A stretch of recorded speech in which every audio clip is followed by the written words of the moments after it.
la Segunda Guerra Mundial. Es el país más golpeado por el COVID-19 con la mayor tasa de mortalidad si comparamos la cifra de fallecidos con la cifra total de contagiados, que son las que tenemos ahora mismo disponibles, y es el país que más personas ha perdido por este virus. Muchos se preguntan por qué, y es lo que vamos a intentar responder en este video.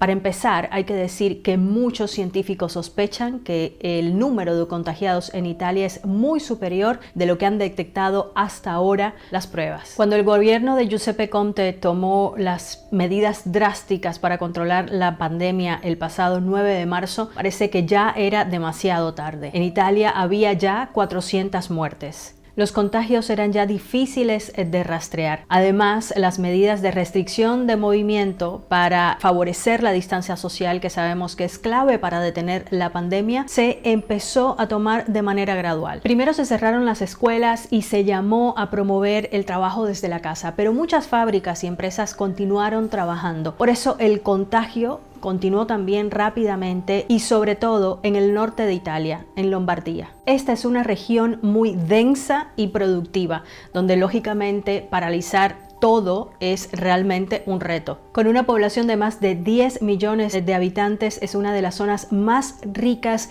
de Italia, con la sede de la Bolsa de Milán, uno de los mercados financieros europeos más importantes. Y con una industria muy productiva, mecánica, electrónica, química, textil. En total, el 21% del Producto Interno Bruto de Italia sale de Lombardía. Y fue precisamente aquí donde en menos de un mes se registraron casi la misma cantidad de muertos que en toda China, donde se originó la pandemia.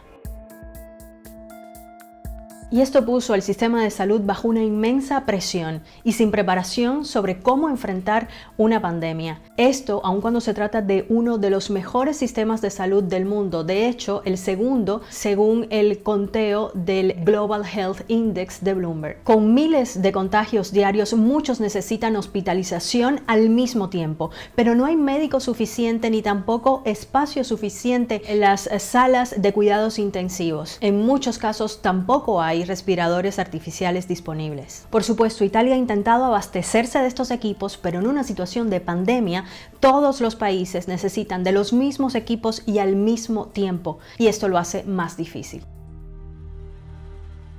La Organización Mundial de la Salud ha repetido que en esta batalla contra el coronavirus es clave proteger al personal de salud. Y en Italia muchos médicos han denunciado que no cuentan con el material suficiente para protegerse y evitar así el contagio. Esto ha provocado que miles de doctores, enfermeros, personal médico en general terminen contagiados con el virus. Esto se podrán imaginar que significa perder a tus mejores soldados en una guerra, o de hecho enviarlos a pelear sin armas. Y por otra parte, también los que están sanos tienen que hacer turnos más largos, extenuantes, en fin, todo un reto profesional y humano. Y un sistema sanitario al límite lo que hace es que no permite que se salven todas las vidas que podrían salvarse. Y además que mueran pacientes con otras dolencias o por accidentes, porque cuando llegan a los hospitales, estos están saturados con pacientes que están contagiados por el COVID-19.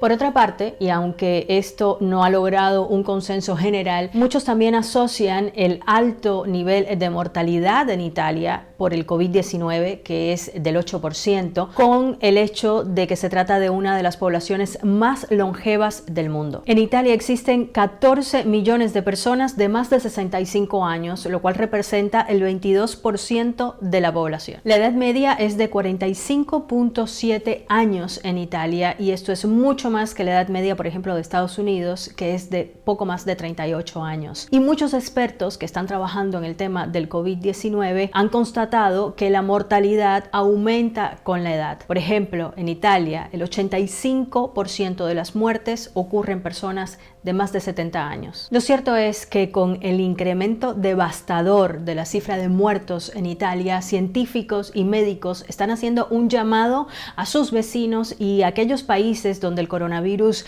recién comienza a tomar medidas a tiempo y limitar drásticamente el contacto social, que según los expertos es la medida que funciona para controlar esta pandemia y salvar vidas.